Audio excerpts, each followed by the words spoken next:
Good evening बच्चों, सभी लोग कैसे हैं? होपफुली सभी लोग अच्छे होंगे। मैं भी बहुत अच्छा हूँ। कल हमारा थोड़ा सा इशू रहा था, लाइट की वजह से थोड़ा सा क्लास में डिस्टरबेंस रह गया था। हम फिर से स्टार्ट करते हैं, थोड़ा सा रिवीजन कराते हुए चीज़ें किस तरीके से हमने करी थी। मैं इसको थोड़ा सा आगे बढ़ाता हूँ, ठीक है। हमने हेरिडिटी स्टार्ट किया था टॉपिक, जो आपकी प्रॉब्लम थी। ज़्यादा टाइम ना लेते हुए हेरिडिटी के काफ़ी पार्ट को आज कवर करेंगे। 2 लेक्चर में इस पार्ट को ख़त्म करने की कोशिश करेंगे। ओवरऑल खत्म हो ही जाएगा, ठीक है। ज़्यादा बोरिंग हम नहीं रखेंगे, नॉर्मली इसको खत्म कर लेंगे। हेरिडिटी से पहले कल मैंने रिप्रोडक्शन और वेरिएशंस के बारे में थोड़ी सी बात की थी, थोड़ा बहुत याद होगा तो आपको, ठीक है। फिर मैं हेरिडिटी पे आया था। हेरिडिटी की डेफिनेशन, इनहेरिटेंस की डेफिनेशन, और दोनों में क्या बेसिक डिफरेंस रहता है, मैंने कल आप लोगों को क्लियर किया था। होपफुली आप सभी लोगों को याद हो। जैसे हेरिडिटी की बात करें तो heredity is a process by which traits और क्रोमोसोम, कल भी मैंने ये वर्ड सर्किल किए थे, बाय विच ट्रेट्स और क्रोमोसोम्स आर रिलायबली इनहेरिटेड, या फिर the process by which physical और मेंटल क्वालिटीज, जो फिजिकल क्वालिटीज होती है और जो मेंटल क्वालिटीज। फिजिकल क्वालिटीज ये नहीं कि बॉडी बना रखी है तंदुरुस्त, नहीं। फिजिकल क्वालिटीज जैसे आपकी हाइट क्या है, आपका कलर क्या है ना, आपकी आईज का कलर क्या है, जो फिजिकली, ठीक है। फिजिकल और mental qualities pass from parents to the child, ये हेरिडिटी था। और इनहेरिटेंस की जब हमने बात की थी तो याद करो, मैंने कल भी एक वर्ड को सर्किल किया था जिसको हम क्या बोलते हैं, genes. The process of transmission of genes from parents to the offspring, genes का ट्रांसमिशन, इन करेक्टर्स को, इन ट्रेट्स को, है ना, इनको करेक्टर्स को, ओ सॉरी, ट्रेट्स और करेक्टर्स, क्रोमोसोम्स की जगह क्या आएगा, करेक्टर्स आएगा। मैंने थोड़ा लेट ध्यान दिया, सॉरी। यहाँ पे क्या है, क्रोमोसोम्स की जगह क्या है, करेक्टर्स, CHARACTERISTICS, करेक्टरिस्टिक्स आर, इसको बोलेंगे करेक्टरिस्टिक्स, ठीक है। तो जो ये ट्रेट्स और जो करेक्टर्स होते हैं वो जिस पाथ से ट्रांसमिट होते हैं, वो जिस पाथ से ट्रांसमिट होते हैं जीन्स के थ्रू, उस पाथ को क्या बोलते हैं, इनहेरिटेंस बोलते हैं। ये डिफरेंस मैंने आपको बताया था किसके बारे में, हेरिडिटी और इनहेरिटेंस में, दोनों में डिफरेंस बताया था। होपफुली आप सभी को याद आ गया होगा कि कल हमने इसमें क्या पढ़ा था, क्या देखा था, ठीक है। किसी को कोई समस्या इसमें नहीं होगी, ठीक है बच्चों। अब आगे स्टार्ट करते हैं हम। इसको आगे बढ़ाते हुए मैंने थोड़ा इस वर्ड को उठा के, स्ट्रेट को उठा के थोड़ा सा बताना स्टार्ट किया था। Let's begin again from traits. Traits से क्या मतलब है तुम्हारा, ध्यान से देखना, ठीक है। ट्रेट ध्यान से देखना, ट्रेट्स, करेक्टर्स, ठीक है। ये दो तरीके के बताए थे मैंने, दो तरीके के होते हैं। इनहेरिटेड होते हैं, INHERI, इनहेरिटेड ट्रेट्स, और होते हैं कौन से, इनहेरिटेड और एक्वायर्ड ट्रेट्स। कौन से, एक्वायर्ड ट्रेट्स। इनहेरिटेड से मतलब क्या है, जो पेरेंट्स से चिल्ड्रन में ट्रांसफर होते हैं, ठीक है ना। जैसे आपका कलर क्या है बॉडी का, आपकी हाइट छोटी है, रहता है ना, रिश्तेदार आते हैं या फिर जनरली कोई बच्चा पैदा होता है छोटा सा, लोगों की देखो, छोटे छोटे बच्चों को जज करना स्टार्ट कर देते हैं। जैसे बेबी हुआ है अभी, अरे इसकी आंख तो इसकी मम्मी पे गई है, इसकी दादी पे गई है, इसके दादा पे गई है ना। इस तरीके से जज करना स्टार्ट, इसका रंग, ये तो काला है, ये तो अपने बाप पे गया है, ये तो गोरा है, ये तो अपनी माँ पे गया है। ये जो जजमेंट है ये कहां से आ रहे हैं, इनहेरिटेड ट्रेट्स, मतलब पेरेंट्स से चिल्ड्रन के अंदर ट्रांसफर हुए हैं, जेनेटिक वेरिएशंस। ये क्या है, जेनेटिक वेरिएशंस, क्या है, जेनेटिक वेरिएशंस, जो जीन्स से मिले हैं। किससे मिले हैं, जेनेटिक मतलब जो जीन्स से वेरिएशंस मिले हैं, पेरेंट्स से जीन्स से वेरिएशंस मिले हैं, उनको क्या बोला, जेनेटिक वेरिएशंस बोला गया है, ठीक है। उसके बाद बात करते हैं हम एक्वायर्ड की। एक्वायर्ड मतलब जो मैंने अपनी लाइफ टाइम में एक्वायर किए हैं। जैसे, ध्यान से सुनना, जैसे क्या,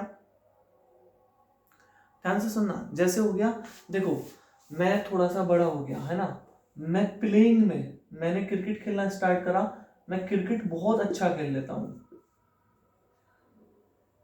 क्रिकेट बहुत अच्छा खेल लेता हूँ। तो वो मेरी एक करेक्टरिस्टिक है, वो मैंने एक्वायर की है। क्या करी है? एक्वायर। मेरी बॉडी बहुत अच्छी है, मेरी मसल्स जो है वो बहुत ज्यादा स्ट्रॉन्ग है। बॉडी बिल्डर्स बन जाते हैं ना, कोई ऐसा तो है नहीं कि बच्चा पैदा हुआ है और पैदा होते ही एकदम खली की तरह बॉडी शोडी बनी हुई है, उसको ना प्रोटीन की जरूरत है ना, ऐसा तो नहीं होता ना। बच्चे तो सभी सिमिलर होते हैं ना। तो वो क्या चीज है, उसने वो अपनी लाइफ टाइम में ये सब चीजें, क्रिकेट अच्छा खेल रहा है, अच्छा कोई भी और गेम खेल रहा है, रेसिंग में अच्छा है, ये सारे उसने अपने लाइफ टाइम में एक्वायर किए हैं। नॉलेज, बहुत इंटेलिजेंट है। क्या है? इंटेलिजेंट है बहुत ज्यादा, ये उसने एक्वायर किया है, पैदाइशी नहीं है। जरूरी नहीं है कि कोई साइंटिस्ट है तो उसका बेटा भी साइंटिस्ट ही होगा, जरूरी नहीं है कोई क्रिकेट खेलता है तो उसका बेटा या बेटी भी क्रिकेट ही खेले, और जो बॉडी बिल्डर है उसके बच्चे भी बॉडी बिल्डर ही हो। वो उसने लाइफ टाइम में एक्वायर किया है। अगर वो उस तरीके से एक्वायर करता है तो ये जेनेटिक वेरिएशंस नहीं है, ये ट्रांसफर नहीं होते, ये क्या होते हैं? ये सोमेटिक वेरिएशंस होते हैं। कौन से वेरिएशंस होते हैं? सोमेटिक। सोमेटिक से मतलब जो बॉडी के जनरल सेल्स रहते हैं, नॉर्मल सेल्स, उनको सोमेटिक सेल्स बोलते हैं, वो वेरिएशंस है। ये कौन से हैं? इनहेरिटेड। जैसे इसमें क्या हो गया, जो इनहेरिटेड ट्रेट्स में आपकी हाइट आ गई, ठीक है, आपका कलर आ गया, कलर ऑफ योर आई, आपकी बॉडी का कलर, ये सारे एग्जांपल्स इसमें ट्रेट में। तो ट्रेट में इनहेरिटेड ट्रेट और एक्वायर्ड ट्रेट में क्या डिफरेंस है? दोनों का डिफरेंस क्लियरली आपको समझ में आ गया होगा। भाई ये क्या है, ये क्या है, इसको हम एक्वायर करते हैं। क्या ये माँ बाप से बच्चों में जाता है? नहीं। क्या ये जाता है? 100% जाता है ना। इसमें कुछ बीमारी भी आ जाती है ना, बहुत सारे डिसऑर्डर्स होते हैं, बीमारी, वो सब भी इसके अंदर आ जाती हैं। ठीक, चलो अब हम आगे चलते हैं। ट्रेड्स क्लियर हो गया है, तो अब हम बात करेंगे, देखो ये जो करेक्टर ट्रांसफर हो रहे हैं, हम इस वाले पार्ट पे बात करेंगे। हमें जो पढ़ना है हेरिडिटी, हमें ये पढ़ना है, हमारा इससे अभी कोई मतलब नहीं है, ठीक है ना। तो हमें क्या पढ़ना है? ये तो ये ट्रेड्स किस तरीके से ट्रांसफर हो रही है, आखिर ऐसी क्या चीज है जो माँ बाप से बच्चों के अंदर ये सारे करेक्टर्स को लेके जा रहा है। मतलब जो माँ बाप के करेक्टर्स गए हैं ना, जैसे अब तो हमको पता है, बहुत आसानी से कह देते हैं कि भाई क्या ऐसी चीज है जो पेरेंट्स से बच्चों में करेक्टर्स को लेके जा रही है, हम बोल देंगे जीन्स होते हैं। क्यों? क्योंकि हमने पढ़ लिया है। बट एट द टाइम 1800 शताब्दी में किसी को नहीं पता था। तो मेंडल नाम के एक साइंटिस्ट थे जिन्होंने सबसे पहले इस चीज पे सोचा और उन्होंने खोज करनी शुरू करी कि आखिर ऐसा क्या होता है बॉडी के अंदर, क्या होता है जो पेरेंट्स से चिल्ड्रन के अंदर करेक्टर्स को लेके जाता है। किसने स्टार्टिंग की? मेंडल ने। किसने? मेंडल ने। ठीक है, मेंडल ने इनको जीन्स नाम नहीं दिया था, मेंडल ने इनको फैक्टर्स कहा था, बाद में इनका नाम जीन्स पड़ा था, ठीक है ना, फैक्टर्स कहा था। तो इन्होंने इस चीज को जानने के लिए कि आखिर क्या ऐसी चीज है, किसी ना किसी चीज के ऊपर तो एक्सपेरिमेंट किया होगा, बिल्कुल किया। इन्होंने जो एक्सपेरिमेंट किया वो एक पी के ऊपर किया। किसके ऊपर? पी। वही पी जो बाजार में आजकल मिल रही है ना, 30-40 रुपए किलो मिलती है, मटर। पी में भी कौन सी पी? Garden pea. कौन सी पी? गार्डन पी, जिसका साइंटिफिक नेम जो है, साइंटिफिक पाइसम सटाइवम है। क्या है? जिसका साइंटिफिक नेम क्या है? Pisum sativum. ध्यान रखना, ये आखिर ये साइंटिफिक नाम क्यों जरूरी होते हैं, तुम लोगों के दिमाग में ये भी आ सकता है ना। बेटा हो सकता है कि हमारे देश में इसको पी बुलाते हैं, इंग्लैंड में जाए पी नहीं बुलाते होंगे। तो कोई एक कॉमन नेम होना चाहिए ना, जो सबको पता हो। जैसे एक बहुत छोटा सा एग्जांपल लेके आप इसे समझा देता हूँ। आपके अंदर कोई भी एक बच्चा है जिसको गांव में गोलू बुलाते हैं। क्या बुलाते हैं? गोलू। ठीक है, गांव में दोस्त गोलू बुलाते हैं। बाहर आप कहीं पढ़ने चले गए, मेरठ गाजियाबाद कहीं चले गए, वहां आपको कुछ और नाम, मान लो कि मोटू के नाम से बुलाने लगे। ठीक है, आपके कई सारे नेम्स हो गए, लेकिन आपका जो एक नाम जो जन्म से आपको मिला है वो आपका नाम क्या है? राकेश नाम है। क्या है? राकेश आपका नाम है। इस नाम से आपके गांव में जानते होंगे, इस नाम से आपके गाजियाबाद के दोस्त हैं वो जानते होंगे, कोई और नाम होगा वो जानते होंगे, लेकिन इस नाम से हर कोई जानता होगा। ये एक ऐसा नाम हो गया जो आप रिश्तेदारियों में आप कहीं भी चले जाएं, आधार कार्ड हो गया, कुछ भी, इनको कोई नहीं पूछेगा, ये लोकल नेम्स हो गए, ठीक है ना। इस नाम से तुम हर जगह जाने जाओगे। तो इसी तरीके से पाइसम सटाइवम एक साइंटिफिक नेम है जिससे हर जगह पी को जाना जाता है। इन्होंने गार्डन पी पे क्या करा, एक्सपेरिमेंट किया। अच्छा, ये एक्सपेरिमेंट किसी चीज के भी ऊपर कर सकते थे, ऑब्वियस सी बात है। इन्होंने गार्डन पी ही क्यों चूज की, किसी भी चीज के ऊपर एक्सपेरिमेंट कर सकते थे आसानी से, कुछ भी उठा सकते थे, ठीक है। एक बात तो सबसे पहले क्लियर होनी चाहिए आपको कि जो चाइल्ड है, जो चाइल्ड होता है वो, उसके करेक्टर्स जो होते हैं, चाइल्ड के करेक्टर्स जो होते हैं, characters are influenced by both paternal and maternal genes. जो चाइल्ड के करेक्टर्स हैं वो पैटर्नल और मैटरनल जीन्स दोनों से ही इन्फ्लुएंस्ड होते हैं। पैटर्नल और मैटरनल, पा, आजकल शॉर्ट में पापा को पा बोल देते हैं, मदर को माँ बोल देते हैं, पा इधर आओ, माँ, पा माँ। तो पा पैटर्नल से फादर के लिए यूज किया जा रहा है, और मैटरनल मतलब मदर, मदर और फादर दोनों के ही जीन्स से जो है, जो चाइल्ड है वो इन्फ्लुएंस्ड होता है। कुछ करेक्टर्स मदर के होते हैं, कुछ करेक्टर्स किसके होते हैं, फादर के होते हैं। दिस इज मिक्सचर, इसी वजह से तो हाइब्रिड बोला जाता है, ठीक है। आखिर इनका मेंडल ने क्यों गार्डन पी को चूज किया था, इसके कई रीजन थे। जैसे अगर मैं इसकी बात करूं, ठीक है, was easy to grow, आसानी से इसको ग्रो किया जा सकता है। आपने देखा होगा, अगर आपके खेती वेती होती होगी तो आपको पता होगा कि इसको बहुत आसानी से ग्रो किया जा सकता है। It is very easy to grow the garden pea, ठीक। एक तो कारण ये हो गया, ठीक। दूसरा कारण क्या है, शॉर्ट लाइफ स्पैन, मतलब इसकी लाइफ स्पैन जो है वो बहुत ज्यादा शॉर्ट है, बहुत जल्दी इसकी लाइफ पूरी हो जाती है। ये कौन सी बात हो गई, शॉर्ट लाइफ स्पैन क्यों लिया, लॉन्ग लाइफ स्पैन क्यों नहीं लिया। एक बात बताओ, मेंडल एक इंसान है, इज अ मैन, इंसान है, वो ज्यादा से ज्यादा 100 साल जी सकते थे, 110 जी सकते थे, 60 पे भी मर सकते थे, है ना, 50 पे भी मर सकते थे, ठीक है।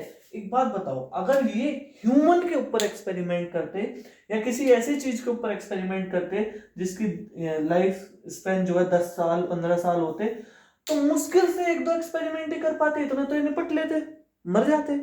लेकिन इसमें क्या हुआ, 3-4 महीने के बाद नेक्स्ट जनरेशन, एक बार रीड किया आपने, एक जनरेशन आई, कुछ करेक्टर्स पढ़े, एक साल के अंदर, एक ही साल के अंदर आप क्या है, 2-3 जनरेशंस को आप आसानी से रीड कर सकते हैं। मतलब इनकी लाइफ स्पैन की डर की वजह से ऐसा कुछ, समझ में आया ना मैं क्या बोलना चाह रहा हूँ, ठीक है। तो इस वजह से इन्होंने शॉर्ट लाइफ स्पैन को चूज किया, जिसकी वजह से क्या था कि ये बहुत सारी पॉसिबल जनरेशन को स्टडी कर पाए। क्या, ड्यू टू विच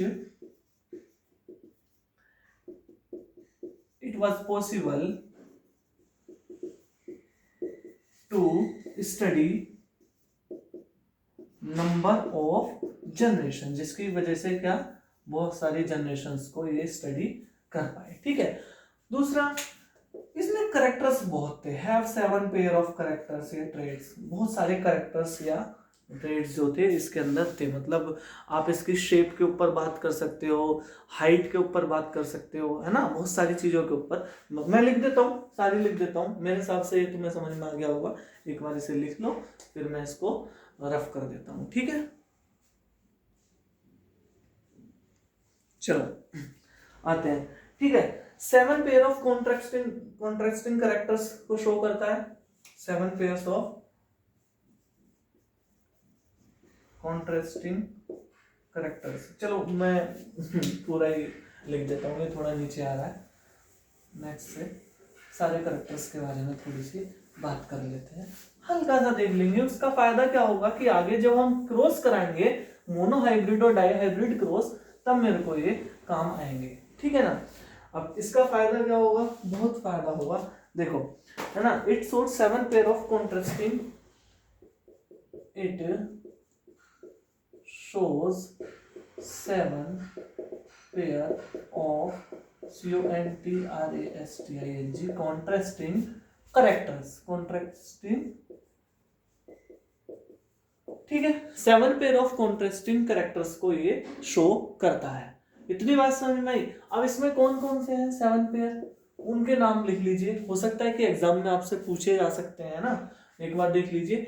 एक एक करके हम लिखने वाले हैं। सबसे पहले स्टेम हाइट, स्टेम हाइट सबसे पहला था हाइट, स्टेम हाइट की। अगर मैं स्टेम हाइट की बात करूं, इसने बोला है पेयर, ठीक है ना, HEIGST। स्टेम हाइट की बात करूं तो इसमें दो है, क्या है, एक टोल है और एक क्या है, डोर। टोल माने लंबा, डोर माने छोटा, ठीक है। इधर जो मैं करेक्टर्स लिखूंगा वो डोमिनेंट होंगे, क्या होंगे, डोमिनेंट। और इधर जो लिखूंगा वो क्या होंगे, रेसेसिव। अब ये डोमिनेंट और रेसेसिव टर्म क्या आ गई है, मैं जस्ट अभी बताने वाला हूं, एक बार थोड़ा सा इसको देख लीजिए। जैसे है ना, इसमें स्टेम हाइट हम क्योंकि इसका ज्यादा यूज करेंगे तो टोल के लिए डोमिनेंट कैरेक्टर जो है उसके लिए हम कैपिटल टी यूज करते हैं और स्मॉल के लिए हम छोटा टी यूज करते हैं इनको डिनोट करने के लिए, ठीक है। ये एलील है, ठीक। इतनी बात समझ में। दूसरा फ्लावर कलर आ गया, फ्लावर कलर, ठीक। आपकी बुक में दे रखे होंगे ये सारी चीजें, ठीक है। अगर जब फ्लावर कलर की बात करूं तो वायलेट हो गया और व्हाइट हो गया, ठीक है। इसमें कोई दिक्कत, इतना समझ में आया। इसमें हम इस TOT इसलिए लिखे हैं क्योंकि हम ज्यादा यूज करने वाले हैं इसका। डोमिनेंट रेसेसिव जो टर्म्स मैंने लिख रखी हैं, मैं इनको जस्ट अभी तुम्हें बताने वाला हूं। इसको लिखने के बाद थोड़ा सा वेट करो। फ्लोवर पोजीशन की बात कर लेते हैं। फ्लोवर पोजीशन, इसमें एक्सियल आएगा या फिर टर्मिनल आएगा, ठीक। एक्सियल हो गया या फिर टर्मिनल हो गया। उसके बाद आता है पोड शेप। क्या आता है, पोड शेप। पोड, पोड समझ रहे हो ना, जब आप मटर का दाना जो है छीलने के लिए उसको ओपन करते हो उसको पोड बोलते हैं। क्या बोलते हैं, पोड। या तो इन्फ्लेटेड आएगी वो पोड शेप, ठीक है बच्चों, इतना समझ में आया। पोड शेप इन्फ्लेटेड होगी और दूसरी होगी कॉन्स्ट्रिक्टेड, CONSTRICTED, कॉन्स्ट्रिक्टेड, ठीक है। ये हो गए 4। अब आते हैं, पोड शेप होगी, अब आएगा pod colour. Pod colour, pod colour, उसका कलर कैसा है। पोड जो बाहर से दिखने वाली है, आपके लिए बेस्ट कौन सी होती है, ग्रीन, है ना। येलो वाली को तो आप छोड़ के आ जाते हो बाजार में जब खरीदते हो, छोड़ देते हैं ना उसको कि ये तो खराब हो रही है ना। उसके बाद आता है सीड। क्या आता है, सीड शेप, और फिर लास्ट में आता है सीड कलर। अब देखो सीड की शेप, क्या सीड जो होता है, जो बीज रहता है, उसकी शेप आपके लिए बेस्ट कौन सी है, ऑब्वियस सी बात है राउंड है। और व्रिंकल्ड क्या है, वो रिसेसिव है, ठीक। और सीड का कलर ग्रीन होता है, तो कच्चा होता है ना, ग्रीन कच्चा होता है, उसको प्रीफर नहीं करते। और येलो को क्या मानते हैं हम, बेस्ट मानते हैं। तो येलो क्या हो गया, बेस्ट, और ग्रीन क्या हो गया। ये जो इस साइड मैंने सारे लिखे हैं ये डोमिनेंट है, और इस साइड जो सारे लिखे हैं मैंने ये रेसेसिव है। डोमिनेंट का मतलब, डोमिनेंट का मतलब सुपीरियर, डोमिनेंट का मतलब सुपीरियर। सोसाइटी में कुछ ऐसे लोग होते हैं जो सुपीरियर होते हैं, मतलब दूसरों को दबा के रखते हैं, है ना। दो तरीके के हो गए ना लोग, जो एक दबंग, दबंग लोग होते हैं ना, वो दूसरों को दबा के रखते हैं, उनको बोलने ही नहीं देते। वो दूसरे तभी बोल पाते हैं जब वो सुपीरियर कहीं बाहर चले जाए। तो डोमिनेंट हो गए वो, रिसेसिव जो दबे हुए होते हैं, ठीक है। डोमिनेंट जो है, ये डोमिनेंट जो है ये अपने आप को हमेशा एक्सप्रेस करता है, ऑलवेज एक्सप्रेस इटसेल्फ। डोमिनेंट क्या करेगा, अपने आप को हमेशा एक्सप्रेस करता है, और जो रिसेसिव होता है only express itself when dominant is not available। दो चीज लिखी है मैंने, क्या, ऑलवेज एक्सप्रेस इटसेल्फ डोमिनेंट, और दूसरी लिखी है मैंने only express itself when dominant is not available. ध्यान से सुनना, ये चाहे वो उस कम्युनिटी में लोग जो गरीब हैं वो हों या ना हो, इनका राज हमेशा रहेगा। लेकिन ये रिसेसिव वाले हैं, इनका राज जब भी रहेगा जब वो दबंग चले जाएंगे वहां से। ये बात समझ में तो आ गई होगी, लेकिन इसका यहाँ कैसे एप्लीकेशन है, क्या महत्व है, वो हम जस्ट आगे पढ़ने वाले हैं। एक बार जल्दी से स्क्रीनशॉट ले लो, फिर हम आगे बढ़ते हैं, ठीक है।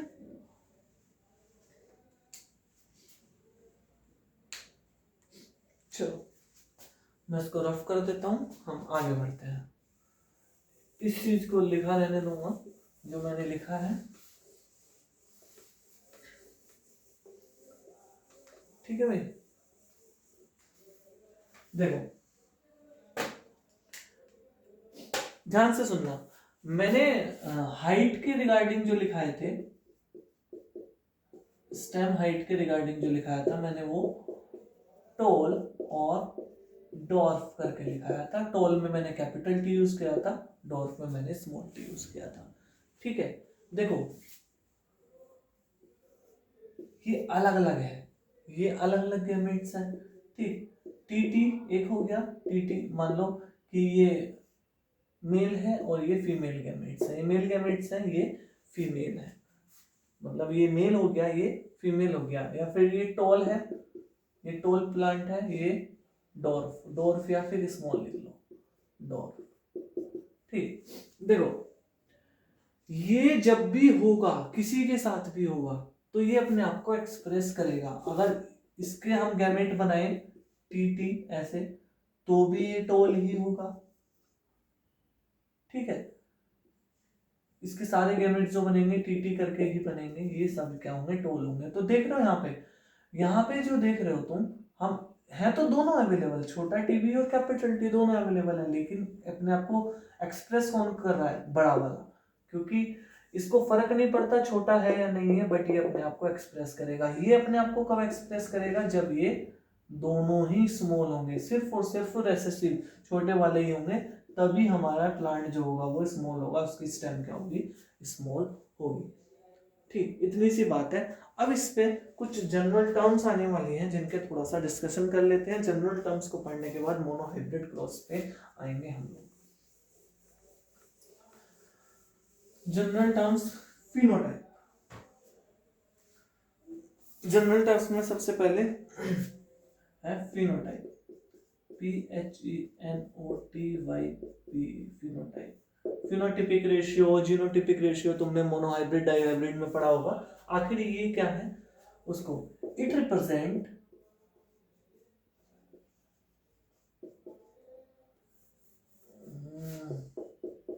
it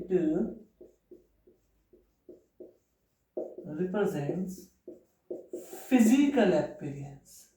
क्या ये क्या करता है, फिजिकल अपीयरेंस को रिप्रेजेंट कर रहा है फिजिकली। जैसे देखो फिजिकली देख के बता सकते हैं चीजों को लेके, जैसे ये प्लांट, भाई ये प्लांट तो लंबा है, ये वाला प्लांट तो छोटा है, ये वाला प्लांट तो वो लंबा है, मतलब अलग तरह ऐसे फिजिकली देख के बता दिया। लेकिन क्या हम उसके अंदर के गैमेट्स बता पाएंगे, कौन कौन से उसके अंदर एलील्स प्रेजेंट है, गैमेट्स प्रेजेंट है, नहीं। फिजिकली जो फिजिकल अपीयरेंस को रिप्रेजेंट करता हो उसको क्या कहते हैं, फिनोटाइप। जैसे टॉल प्लांट है, टॉल प्लांट है, शॉर्ट है, वो हम फिजिकली देख के बता सकते हैं। डॉर्फ प्लांट है ना, ये सब क्या हो गए, ये फिजिकल अपीयरेंस हो गए। ऐसे दूसरी टर्म होती है जीनोटाइप, जीनोटाइप। अब इस जीनोटाइप का मतलब क्या है, फिनोटाइप का मतलब क्या हो गया, रिप्रेजेंट द फिजिकल अपीयरेंस, ठीक है। ये क्या है genotype, it refers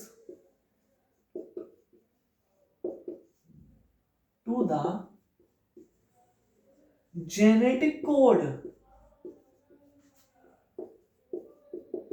which is responsible for physical appearance. क्या? Physical appearance. ये क्या है? जीनोटाइप जो है ये रेफर करता है किसको? जेनेटिक कोड को बताता है। ये टोल प्लांट है तो इसका जेनेटिक कोड क्या है? ये डॉर्फ प्लांट है तो इसका जेनेटिक कोड क्या है? उसको कौन बताएगा? जीनोटाइप बताता है। जैसे टोल प्लांट है मतलब उसमें क्या है? डोमिनेंट है, तो इसका जीनोटाइप क्या हो सकता है? कैपिटल टी कैपिटल टी, क्योंकि कैपिटल टी क्या है? डोमिनेंट है कि नहीं? तो ये टॉल प्लांट भाई इसका क्या हो सकता है? जेनेटिक कोड अपीयरेंस में टॉल प्लांट का। दूसरा कौन सा हो सकता है? चाहे ध्यान रखना डोमिनेंट के साथ चाहे रेसेसिव हो या ना हो, डोमिनेंट के साथ चाहे रेसेसिव हो या ना हो, हमेशा ये अपने आप को एक्सप्रेस करेगा। तो इस कंडीशन में भी क्या होगा? टॉल प्लांट होगा। और अगर जो ये वाली कंडीशन होगी, ये वाली कंडीशन जल्दी से बताओ कमेंट करके, ये वाली कंडीशन होगी मतलब दोनों रेसेसिव है, तो डोमिनेंट गायब हो गया, तो मतलब अब ये अपने आप को एक्सप्रेस करेगा। तो यहाँ पे क्या होगा? स्मॉल प्लांट होगा। तो इसने क्या बताया? जीनोटाइप ने फिजिकल अपीयरेंस के जेनेटिक कोड क्या है उनको डिस्क्राइब किया जीनोटाइप ने। इतना मेरे हिसाब से तुम लोगों के समझ में आ गया होगा। अब हम करेंगे क्रॉस की बात। जल्दी से स्क्रीनशॉट ले लो, हम आगे बढ़ते हैं।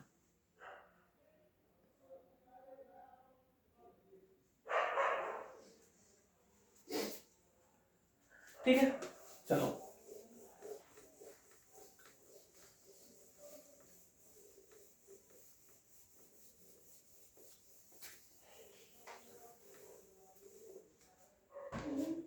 ध्यान रखना क्रोमोसोम्स जो होते हैं,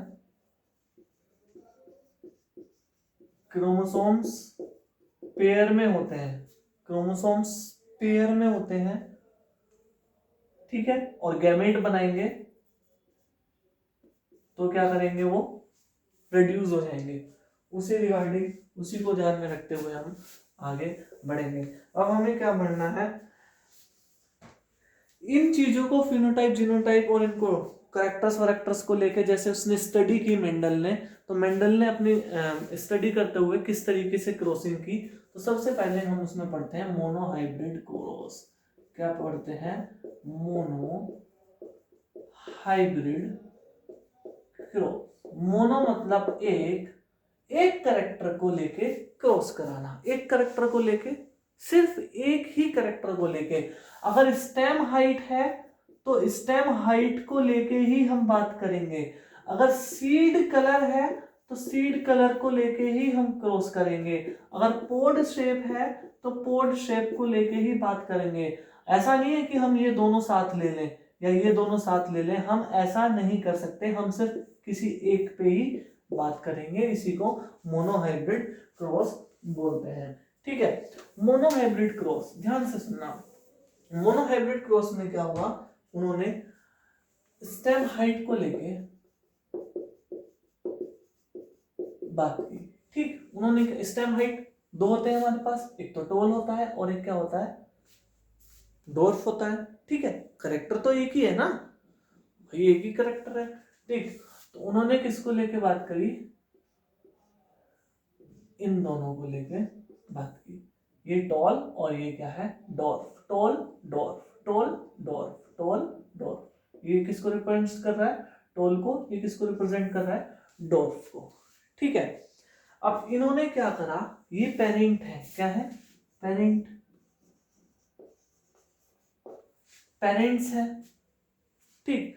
इन पेरेंट्स की मीटिंग कराई और उसके बाद एक बेबी F1 जनरेशन आउटपुट की।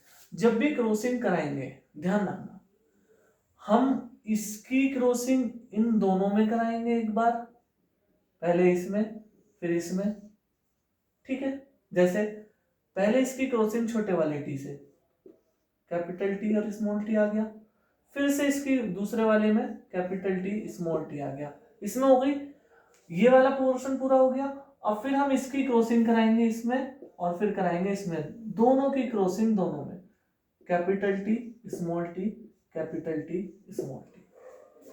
ठीक, ये समझ में आया? मैं इसको रफ करके दोबारा से लिखूंगा क्योंकि ऐसे नहीं दिखाना है, बस मैंने तुम्हें समझाने के लिए बोला था। मोनोहाइब्रिड क्रॉस में क्या है, इन्होंने कैपिटल टी और स्मॉल टी एक ही कैरेक्टर को लेके, पेरेंट्स है ये, इनको क्या कराया, क्रॉस कराया। जब इनको क्रॉस कराया तो कैपिटल टी स्मॉल टी,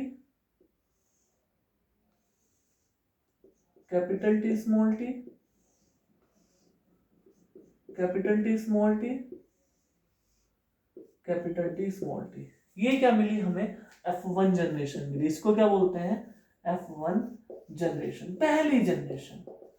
आप पहली जनरेशन से याद रख सकते हैं इसको, F1 जनरेशन, ये ऐसे डिनोट करते हैं। F1 जनरेशन में हमने क्या देखा, देखो अभी मैं डोमिनेंट और रिसेसिव बता रहा था। जब जीनोटाइप मैंने बोला था कि डोमिनेंट के साथ रिसेसिव हो, यहाँ पे रिसेसिव है, या फिर रिसेसिव ना हो, लेकिन ये अपने आप को दोनों ही कंडीशन में क्या करेगा, शो करेगा, रिसेसिव हो या ना हो। रिसेसिव सिर्फ और सिर्फ अपने आप को तभी एक्सप्रेस करता है जब वो अकेला होता है, क्योंकि इसको दबा के रखते हैं। तो अब हम यहाँ पे बात करेंगे तो हमें क्या मिले, 4, ठीक है, 4 मिले। अब इसमें देखेंगे तो ये कैसा है, ये भी डोमिनेंट है, टॉल है कि नहीं है, टॉल। ये क्या है, ये भी टॉल है, ये क्या है, ये भी टॉल है, और ये क्या है, ये भी टॉल है, ये चारों टॉल है, ये क्या है, चारों टॉल है। अब एक बात बताओ, F1 जनरेशन जब इन्होंने क्रॉस कराई तो इन्हें चारों ही टॉल मिल गए, चारों ही बड़े प्लांट मिल गए, तो इनके दिमाग में खटका, क्या एक ही जने के कैरेक्टर्स जाते हैं? क्योंकि अगर जो मैं इसको मेल मानूं और इसको फीमेल मानूं, ठीक है, तो इससे तो ये पता चलता है कि ये सारे टॉल हैं, तो ये मेल के ही कैरेक्टर्स आए हैं बस इसमें। क्या फीमेल का कोई भी जीन इसमें इंक्लूड नहीं हुआ है? अगर मैं देखूं तो मेरे को दिख रहा है, लेकिन ऐसे थोड़ी ना था, उन्होंने तो क्रॉस कराया। ये स्टडी इस तरीके से पैटर्न तो बाद में मैंने, क्या उन्होंने फिर क्या करा, इन्होंने आपस में इसकी क्रॉस करा के देखी, आपस में ही इनको क्या क्रॉस करा के देखा। उसको क्रॉस नहीं बोलते, क्या कराई, सेल्फिंग कराई। क्या कराई इन्होंने आपस में, सेल्फिंग कराई इनकी आपस में, ये जो बने इनके आपस में, मतलब टी और टी, इनकी क्या कराई, सेल्फिंग कराई। क्या करा दी, सेल्फिंग। जब इनकी सेल्फिंग कराई इन्होंने, तो ध्यान देना हम कैसे करेंगे, बिल्कुल ऐसे ही। तो एक पहले इसकी इसमें कराएंगे टी टी, फिर से इसकी किसमें कराएंगे, इसमें कैपिटल टी स्मॉल टी, फिर इसकी किसमें कराएंगे, कैपिटल टी स्मॉल टी, और फिर इसकी किसमें कराएंगे, स्मॉल टी। ये जो जनरेशन आई हमारे पास, इसको बोलते हैं हम F2 जनरेशन। क्या बोलते हैं इसको, F2 जनरेशन। यहां पे देखो, ध्यान से देखो, यहां पे पता चल गया कि नहीं, जो जीन्स आते हैं वो मेल और फीमेल दोनों से ही आते हैं। तो ये वाला क्या रहा, ये वाला भी टॉल रहा। अगर मैं इसकी बात करूंगा तो ये दोनों भी क्या रहे, टॉल रहे, और ये क्या रहा, स्मॉल शॉर्ट वाला रहा। क्या रहा, शॉर्ट रहा। ठीक है, अब इतनी बात समझ में आ गई ना, मोनोहाइब्रिड क्रॉस में इस तरीके से। अब इनके रेशियो देखे जाते हैं। रेशियो कैसे, हम फिनोटिपिक और जीनोटिपिक रेशियो की बात करेंगे। फिनोटिपिक रेशियो और genotypic ratio, GNOTYPIC, genotypic ratio. ठीक है भाई, फिनोटिपिक और जीनोटिपिक रेशियो की बात करेंगे। फिनोटिपिक जिसे हम बाहर से देख के बता सके, क्या, बाहर से देख के। रेशियो इसका कुछ नहीं है। रेशियो जो हम बात करेंगे, किसकी बात करेंगे रेशियो में, हम सिर्फ और सिर्फ F2 जनरेशन की बात करेंगे, ध्यान रखना। रेशियो में F1 जनरेशन की कोई बात नहीं, क्योंकि ये तो सारे ही सेम है। रेशियो में किसकी बात कर रहे हैं, F2 जनरेशन की। ध्यान देना, फिनोटाइपिक मतलब बाहर से देख के। तो मुझे जेनेटिक कोड नहीं देखने, मुझे पता चल रहा है ये भी टोल है, ये भी टोल है, ये भी टोल है, ये भी टोल है कि नहीं? नहीं, ये वाला क्या है, स्मॉल। तो टोल कितने हैं, 3, और स्मॉल कितना है, 1। तो फिनोटाइपिक रेशियो कितना हो गया, 3 टोल और 1 क्या हो गया, स्मॉल। तो फिनोटाइपिक रेशियो क्या हो गया, 3:1। किसका हुआ, मोनोहाइब्रिड क्रॉस का। किसका? मोनोहाइब्रिड क्रॉस का। अब हम जीनोटिपिक रेशियो की बात करते हैं। किसकी बात करते हैं? जीनोटिपिक रेशियो की बात करते हैं। जीनोटिपिक रेशियो, अब हमें जीन्स देखने पड़ेंगे। जिसके जीन्स सेम वो सेम कैटेगरी में, जिसके जीन्स डिफर वो अलग कैटेगरी में। अगर मैं इसकी बात करूं तो दोनों दोनों डोमिनेंट हैं। दोनों डोमिनेंट वाले कितने हैं? एक। कितने हैं? एक। फिर हम बात करें, एक डोमिनेंट है और एक क्या है? रिसेसिव, हेट्रोजाइगस है। ऐसे कितने हैं? दो। कितने हैं? दो। और जिसमें दोनों ही रिसेसिव है, ऐसे कितने हैं? वन। तो इसका रेशियो कितना हो गया? 1:2:1। ये हमारा हो गया जीनोटाइपिक रेशियो। ये हमारी मोनोहाइब्रिड क्रॉस हुई खत्म। ठीक है, जल्दी से स्क्रीनशॉट ले लो, इसको लेना है। ठीक है बच्चों।